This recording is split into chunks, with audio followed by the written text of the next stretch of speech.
Hey Vez, interview me. Okay.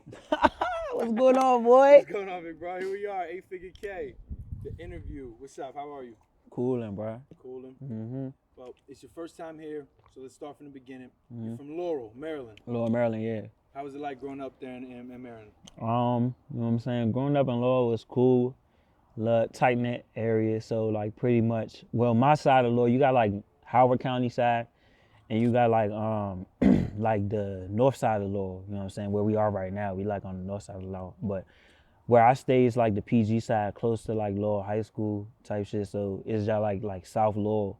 You know what I'm saying? So that area where I grew up is just like, it's type, you know what I'm saying? Everybody has either heard of each other or like you seen each other, you know what I'm saying? Back in the day, more so, a lot of people was outside and shit like that. Nowadays, it don't really be like that, but should still be active though, bro. It's my hometown, so you know I'm always show love. But overall, it was cool growing up here, bro. I met a lot of good people, made a lot of good connections. So. No doubt. And as you grew up, you actually grew up in a religious household? Yes, I did. Your father was a pastor? Saved and sanctified, washed by the blood. How was that like? So my dad is actually not a pastor. Has he preached a couple of times? Yes, he has, but he's a pastor's bearer. Okay. So which means everywhere the pastor goes, if he does guest shows somewhere, guest preaches somewhere, he's gonna go there with him. Bible study, he's usually there. He's usually the one to bring his Bible out when he preaches and stuff like that. But he also leads Bible study, leads a lot of men's fellowship activities and stuff like that. So a lot of people just meet my dad, and because of how he carries himself, they just off the jump call him a pastor. You know what I'm saying? I don't really speak on him that much because, you know what I'm saying, my lane and his lane is two completely different things. But growing up in a religious household it taught me a lot. I was angry a lot because a lot of the shit that they wanted me to do, I didn't want to do, or I felt like I was forced into it. You know what I'm saying? But overall, it did teach me a lot. Teach me a lot of good lessons, a lot of life lessons, and things that I even apply to my regular life today. So. You felt like that that lane you say your father was in, it kind of trickled into yours. Were you ever like super religious at any point? I used to do Christian rap. Oh, That's really? what people don't know. That's where it all started. I used to do Christian rap. I'll perform at churches and stuff like that. But long story short, bro, I felt like my creativity was stifled because Christian rap is Christian rap. You know what I'm saying? And also, I wasn't, like, my parents were keeping me from going to the studio and stuff like that. I just felt like they were just trying to hold me. And me, bro, you could ask anybody who's in 8FigureKay, Sway, they may say I be rushing shit sometimes. I like to do my own shit. I like to dictate when I'm going to drop, how I'm going to make this type of music, you know what I'm saying? So I just felt like that lane was stifling my creativity. I ain't like that, so you know what I'm saying? I just went into my own thing, and it's working out right now, so. Well, you actually, when you started getting involved with music, you were actually in like the 8th grade? You started playing piano? Yeah, I was playing piano 8th grade, 9th grade, 10th grade. I was in choir 11th and 12th grade, but I was playing piano from 8th grade to 10th grade. When was it that you felt like you knew music would be a part of your life? Oh my God, so let's take it back. I used to record videos of me rapping and put them on Twitter, right? And people, it would get a lot of retweets, like 50 retweets, like 70 likes. And back then to me, I was like, oh my God, like this is crazy. But King Paul, somebody by the name of King Paul, he was big back then. This is like what, 2016, 2015. He was big, and I had recorded a Uber Everywhere freestyle, and I put it on Twitter. And he quoted it and was like, oh man, this shit go crazy, whatever, you know what I'm saying? Hyping it in, bro, like 1,000 likes, 500 retweets. And I was just like, yo, I can really do this shit.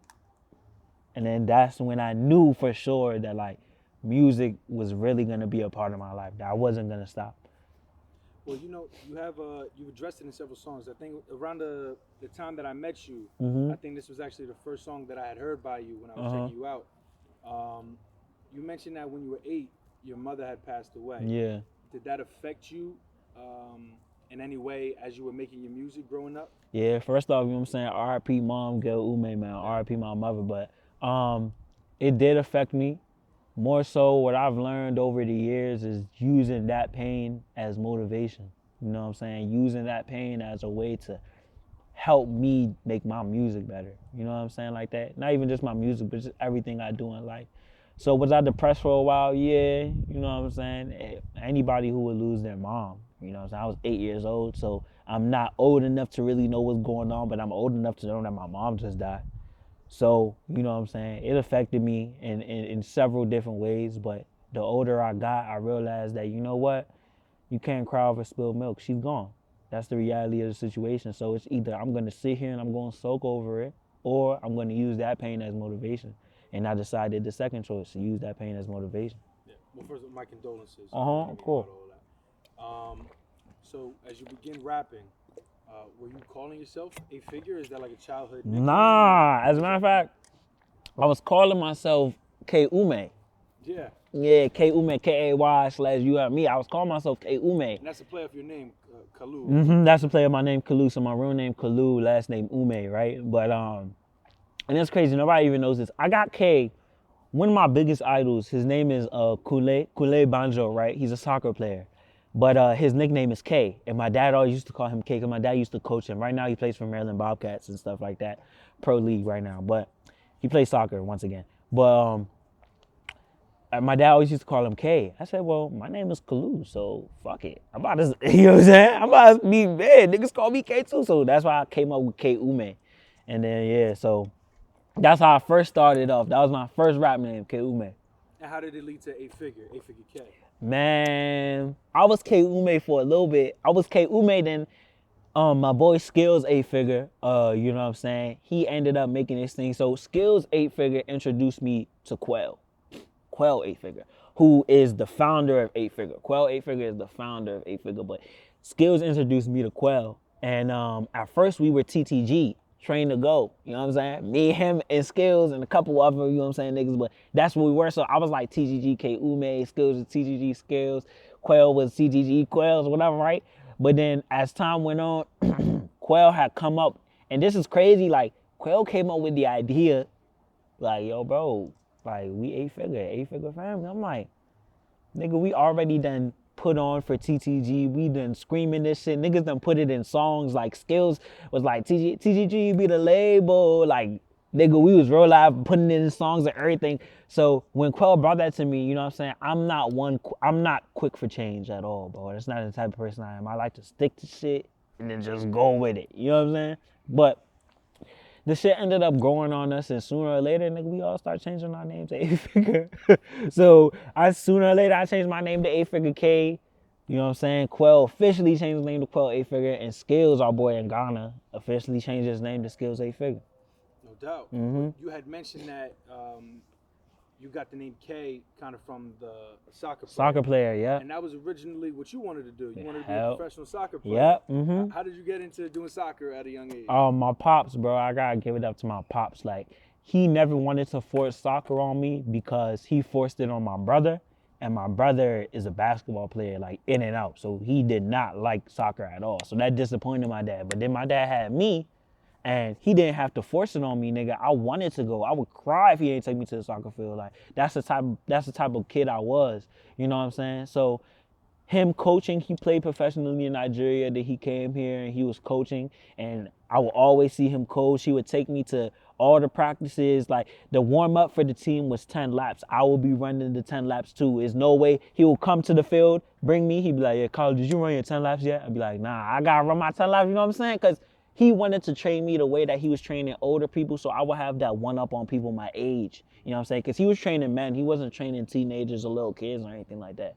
You know what I'm saying? So that really just molded me into the soccer player that I ended up growing up to be. I found the love for myself. He passed the love on to me, but then I found it for myself, and I ain't really, you know what I'm saying? I took that my own, and I just took it to college, you know what I'm saying, where I met you. You know what I'm saying? Took it to college, and yeah, so, and to be quite honest, bro, I'm not done yet. I'm not done yet, you know what I'm saying? But all my life, I've been focused on soccer, you know what I'm saying? Even when I did start doing music, I never put 100% of my time or effort, not even 90%, into my music because soccer was always there, you know what I'm saying? I was getting money from LICO mainly for some soccer shit. They don't give academic scholarships, but our coach made some things possible for me to go there to play soccer. You know what I'm saying? So everything has been soccer. So 2020, 2021, I was like, you know what? Bro, I owe it to myself to try something different. Because I've done this shit my whole life, bro. So now I'm at a point where right now for this year, last year and this year, I'm putting a lot into music. You know what I'm saying? By the end of this year, I'm going to be back playing soccer again. But I just want to see what could happen if I really put my all, my energy, time, money, whatever, into music. You know what I'm saying? So. Well, before we get into that, let's stick on the soccer. So you ended up, you did get recruited. Yeah, I got recruited, yeah. What was that process like for you? Bro, I didn't have no looks. I had looks, but playing at Laurel High School, bro, I'm playing PG 4A, bro. We don't get no looks from no huge D1 colleges or anything like that, bro. My junior year, I had 15 goals. I ain't getting no looks except for from PG Community College. I'm not downplaying PG Community College or anything. No. But, you know what I'm saying? I felt personally like my talent goes beyond that level. I'm not big on soccer. 15 goals, a lot for a season? Hell yeah. Okay. Nigga, that's like averaging 20 points a game in basketball. Okay. Yeah. Okay, yeah, so you balled. Hell yeah. And we played 14 games that season. I had 15. So you about a goal a game? Okay, yeah. Mm-hmm. And so, soccer only is, the score is like 2-0. It could be a typical score. Yeah, it could be a typical score. Okay, so 1-0 could be a typical score. Yeah. 0-0 could be a typical score. It'd be ended ties, bro. So, you know what I'm saying? So that was a big accomplishment for me. So, yeah, bro, like soccer was one thing that I just always knew I wanted to do. The recruiting process, it was hard because coming from low high school, like I said, I ain't really get no looks like that. But I started playing. I didn't play my senior year because I wanted to play academy. Now, academy is where you get a lot of the looks. So, like Bethesda Olney, and you got like DC United. You got a whole bunch of other academies, you know what I'm saying? So I was practicing with Bethesda, and that's where I met somebody by the name of Sinclair. And he went to Lycoming, CJ. And he went to Lycoming, and he saw me play. I was going up against him, and little did I know he was Lycoming's best player. But I didn't know that. And me and him were going up against each other in practice. I'm going up against him like he any regular nigga. You know what I'm saying? So I was just going up against him, and I was scoring, and he was coming back at me. And at the end of the practice, came to me, he was like, "What college you go to?" I said, "Bro, I'm not even in college, bro. I'm still in high school." He was like, "You're coming to Lycoming." That's all he said, fool. That's all he said. He was like, "You're coming to Lycoming." I was like, "Nigga, what? Like, I don't even know you, bro. Like, what do you mean I'm coming to Lycoming, bro?" Then he was like, "I'm going to tell my coach to email you, and we going to get you here." Little do you know, and within the next month, nigga, I'm out to visit at Lyco. They taking me to parties and all types of shit, bro. I was like, well, you know what? Fuck it. That's where I'm staying. So that's how I ended up at Lyco. Like, I didn't really have a crazy recruiting process. I ain't go visit that many schools or anything like that. But once I touched down on Lyco, and plus, Lycoming College, if for people who don't, because I be calling it Lyco. But for Lycoming College, our coach recruits a lot of players from Maryland as well. So when I came there, I already knew a couple of them just from word of mouth or just seeing them a couple times. So like we clicked like this, you know what I'm saying? So yeah, that's how the recruiter process went.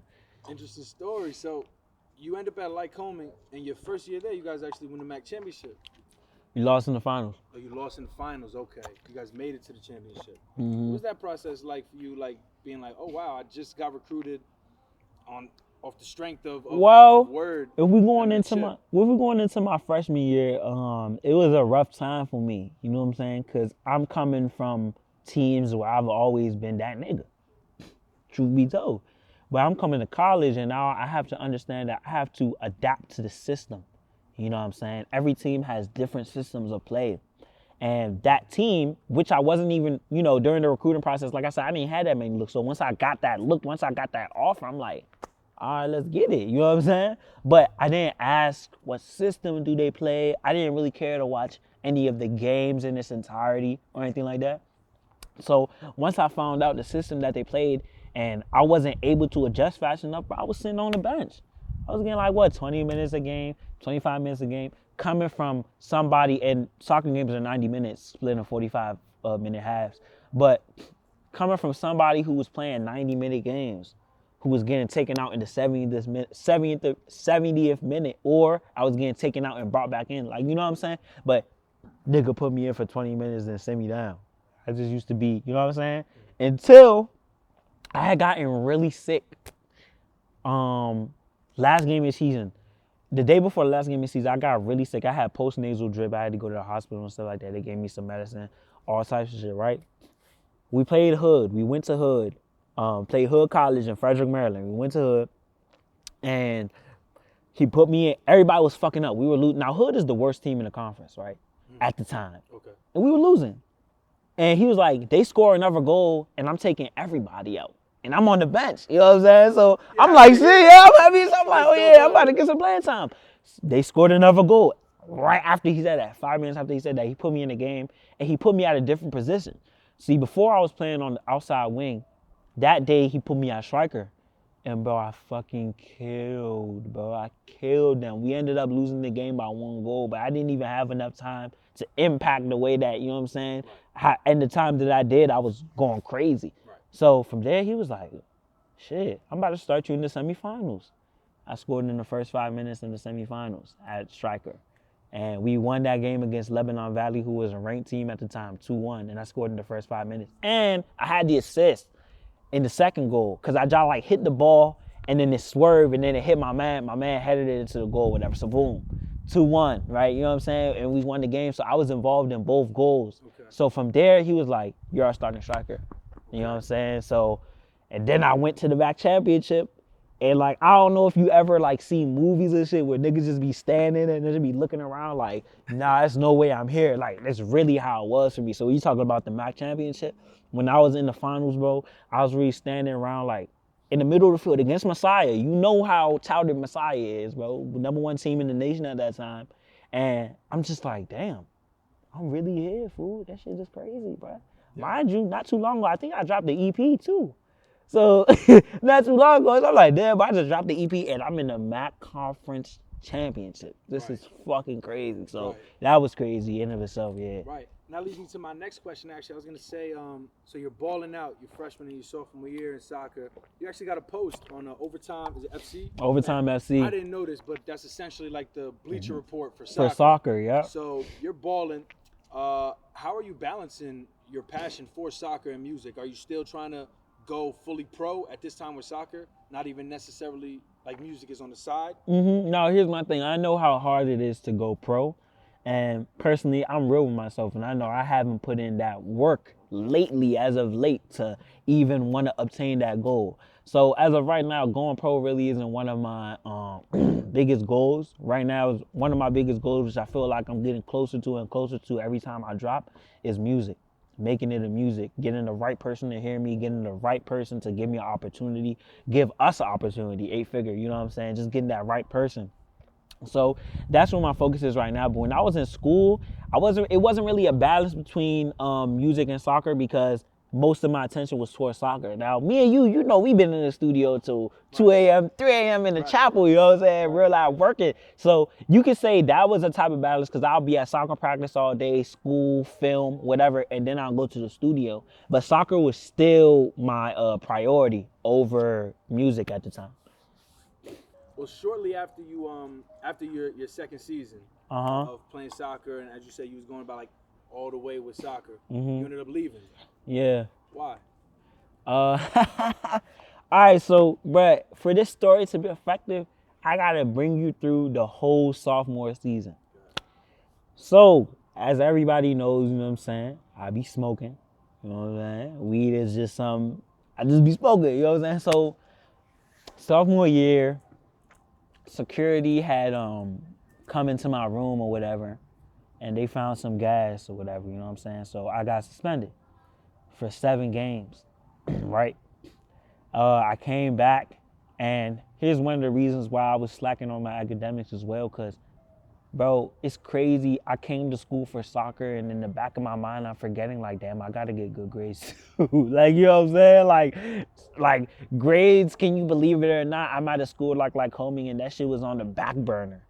So after getting suspended, all that was on my mind was, I gotta come back, I gotta get this starting spot, and I gotta ball out, you know what I'm saying? Because so many people had counted me out after the shit that I was just like, yeah, I gotta do this shit, right? So, Quell, check your phone. So, like after that had happened, you know what I'm saying? The fall semester had ended, and my grades weren't up to par for me to keep the scholarship that I had. You know what I'm saying? The scholarships and the grants that I had that lowered the cost for my parents.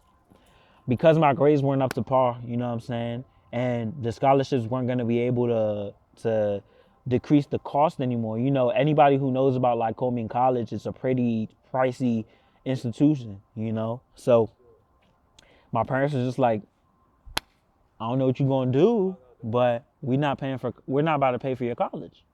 So you can come home, work, whatever you want to do, but we're not about to pay for your school no more, right?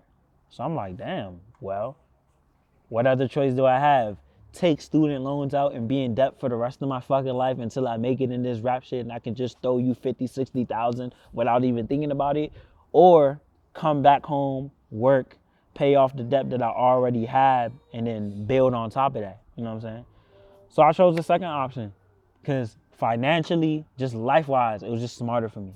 So. Were you nervous at all? Like, what were your plans? What did you do once you had gotten out of college? Shit, man, when I got out of college, bro, I'm not gonna hold you. I really thought my parents was bluffing. Like, like I'm not gonna hold you. I really thought my parents was bluffing. I'm like, bro, there's no way these niggas is just not gonna let me be in school no more, bro. Like, what the fuck? Like, there's no way, bro. But, like, bro, I knew it was real. They realized, came to the school. We went to the admissions office. They was like, yeah, we telling them that you dropping out, whatever. I'm like, damn, it's really like that. So I came home. I didn't have no job. You know what I'm saying? I didn't really have nothing. I ain't had no money because I wasn't working in college or anything like that. So I was just sitting on my ass like, damn, fuck am I about to do? You know what I'm saying? End up hitting the studio again and shit like that because I wasn't hitting the studio like that when we were in PA. As you know, studio time was very hard to get. You know what I'm saying? So when I came back, I was just like, all right, bro, I gotta find a job. So my man Eze on IG, his name is 8Figure Ruben, and he's also a barber. He go by the name of Easy Cuts. I be posting him all the time. He hit me, and he was working at CarMax at the time. You know what I'm saying? So he was just like, yeah, bro, you know what I'm saying? Just apply, boom, boom, boom. I'm putting in a word for you, and I got the job there. And then from there, I started using that money to fund everything else that I was doing. And I just started shooting videos, motherfucking studio sessions all the time, getting features, knocking out features. So that's how that came about, you know what I'm saying? But hell yeah, when I came back home, I wouldn't say I was nervous, but I was just like in a state of what the fuck am I gonna do? Because I never thought, like, you know what I'm saying? My parents would really be like, yeah, it's over. You know what I'm saying? Like, I thought they would try to pull out any stops for me to stay in school. But at the end of the day, bro, you gotta realize that's their money too, bro. And I can't be playing with their money. And that's what I was doing. You know what I'm saying? So I can't be mad. At the end of the day, I can't be mad at them, bro. They're grown. I'm grown. So I gotta come from a perspective of what if that was my child, bro? And I'm pulling out all these stops for you. Even though I'm not paying full price, I'm still paying the price. You feel me? And all you got to do is maintain this certain GPA. And me, I would look at my child as, lady, you playing with my money. You know what I'm saying? So I can't be mad at them for that. They did what they want to do. It's their finances. I can't be mad. But, you know, that's how it happened. So not nervous, but just like, damn, what's next?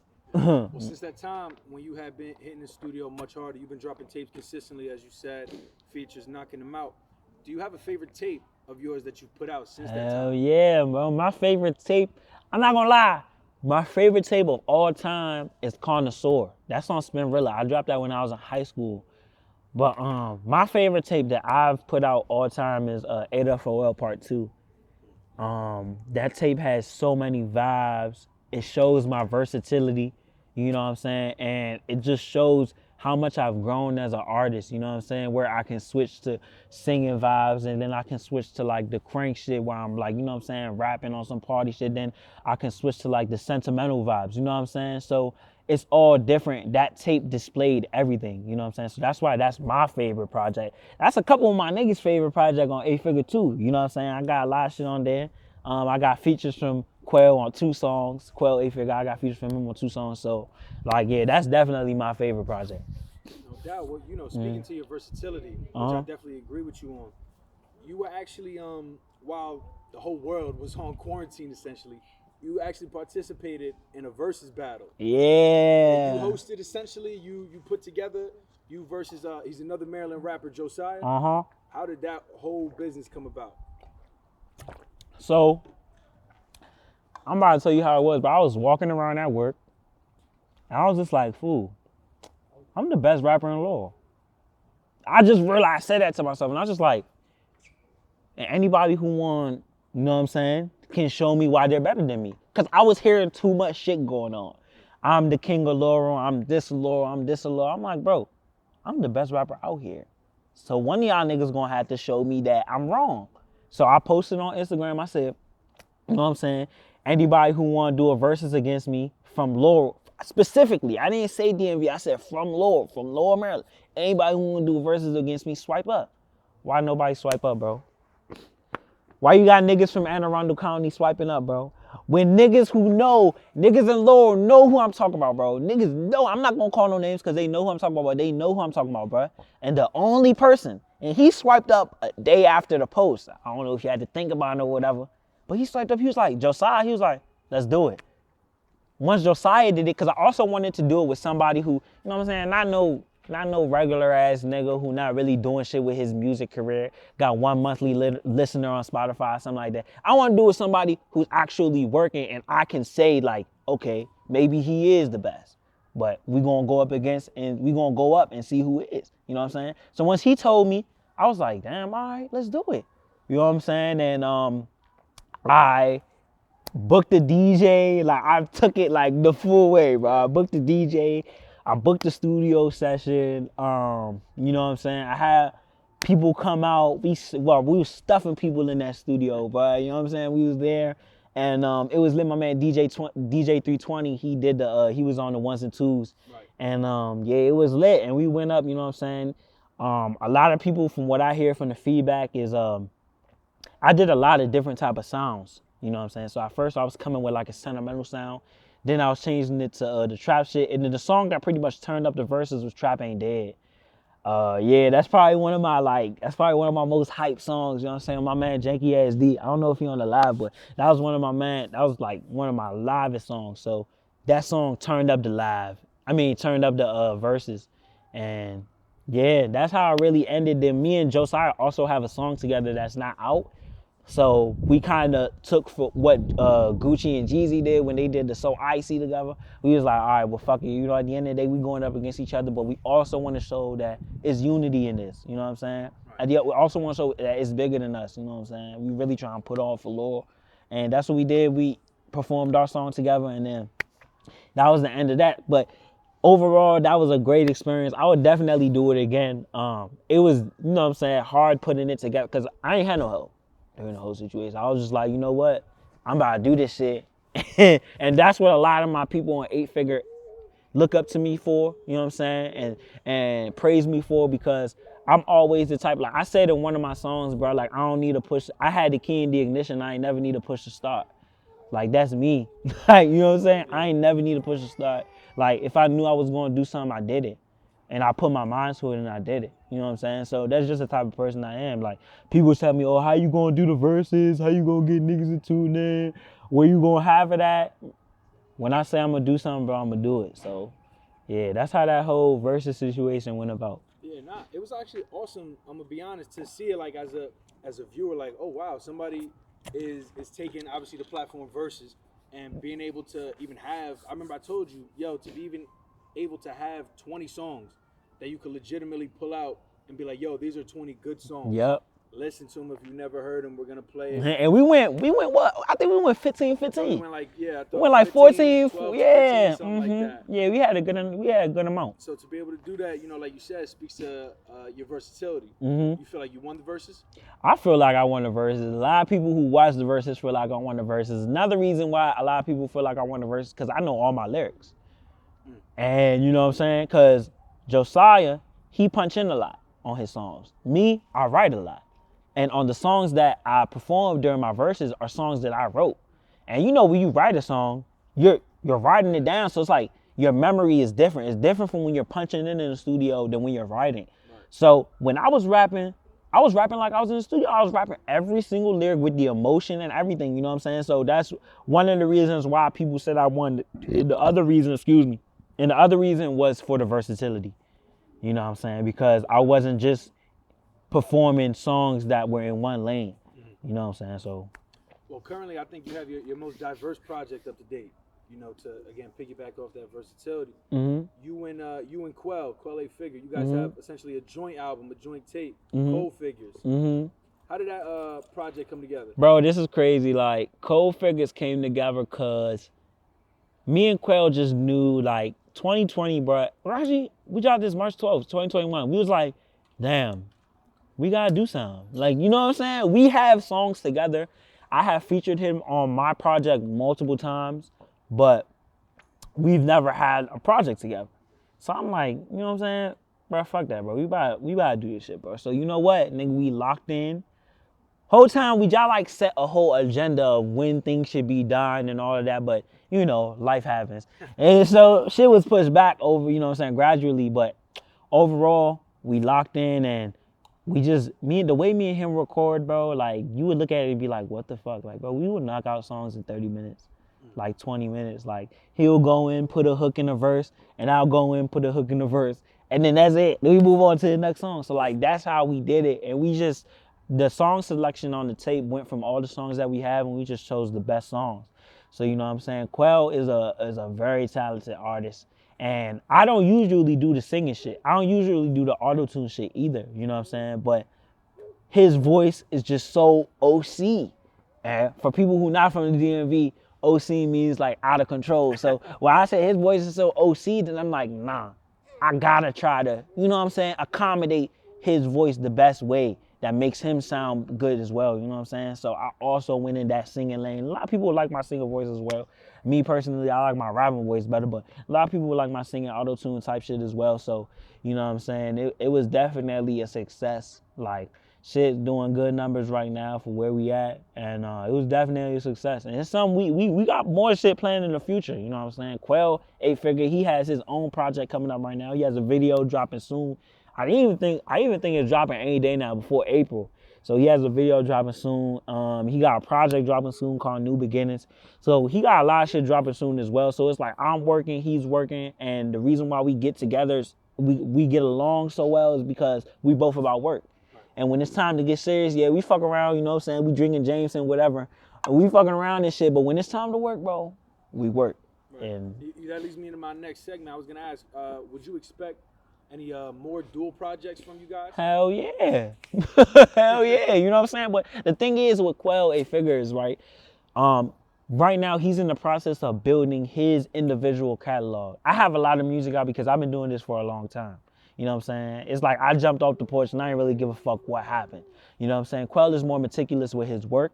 So right now he's just building his catalog and building his individual stuff so people can see him for who he is, you know what I'm saying? So I support that 100%, and whatever he needs, you know what I'm saying, advice-wise or whatever, feature-wise, whatever, I'm there for it. So right now he's more focused on his individual artist aspect because I've had years to focus on that shit. So now he's just doing the same thing. So collab projects are going to come in the future, but right now I just say look out for more solo work from Quell 8Figure.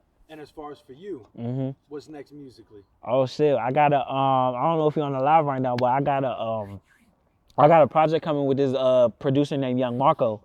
It's a artist called Laurel out here. He's got like famous shit out here, you know what I'm saying? He be with Gunu and them. I don't know if you know who Gunu is. Be with Gunu and them out Forest Creek and shit. And Marco produced his last album. So he hit me, I hit him, and I had sent him something. I was like, bro, I really love your beats. All types of shit, you know what I'm saying? He was just like, and he hit me, he was like, I listened to 8F4 Part 2, and I seen how versatile you are, and I see that you can really rap. And he was like, sometimes the best way to do it is just to take chances on people, bro. So he sent me a whole fucking 20 beats and was like, yeah, bro, we're gonna drop. Like, you know what I'm saying? He said he'll even help me with features, cover art. So that's my next project, you know what I'm saying, coming up. It doesn't have a name or anything, but my next solo project is 8F4 Part 3. That shit's gonna go crazy. That shit's gonna have all the features everybody looking for. But for right now, just look up that, look for that project with me and Young Marco. Young Mario, that's what he called himself. Thank you, Mario. That'd be the producer tag. So yeah, but that's coming up next. But 804 Part 3 is going. I feel like that's gonna be the project that's gonna solidify me as an artist. Really bring me the respect that I feel like I deserve in the DMV. So that's gonna be the most craziest project. We still working on that right now. Taking my time on that because, like I said, I want that project to be the one that people listen to and they like, this nigga is the one. You know what I'm saying? Right. So for right now, just watch for that project with me and Young Marco. But yeah. Well, we certainly are gonna be watching for it. 8FigureKay, we appreciate you coming through. You know what I mean? Being able to put on for you and for 8Figure and everybody. Is there anybody you want to shout out? Shit, man, I probably shouted it out them both already, but shout out Quell 8Figure, man. Shout out his baby moms for making that beautiful baby with him over there. I wish I could turn the camera and look at him. But, you know what I'm saying? That's my little boy Nolan right there. Shout out Quell 8Figure once again. Shout out Skills 8Figure. He's in Ghana. Shout out Fat Keys. Shout out my man Sway. You gonna be interviewing him soon. Shout out my man Sway. There's so many other people I want to shout out, but they don't come to mind right now. But those who know who they are, like my boy Eze, my brother Eze, I don't know if he's in the live right now, but that's my brother. Without him, I wouldn't even be able to do a lot of this rap shit that I'm doing right now. He's the one who used to take me to the studios off the early morning. He's the one who used to get me out the house, like, to do a whole bunch of shit. So right there, I got to shout out my boy, you know what I'm saying? 8Figure Ruben on IG. He's a barber. Easy Cuts, that's his barber page, you know what I'm saying? Any one of y'all who need a shape up, you need anything you need, you know what I'm saying? You come down to Maryland, you need a shape up, you need a cut, go on IG, look up Easy Cuts, you gonna find him, you know what I'm saying? So that's my boy, so shout out Easy. And, you know what I'm saying? Everybody else knows who they are, they locked in, so that's about it for that. Shout out to them. Shout out to them.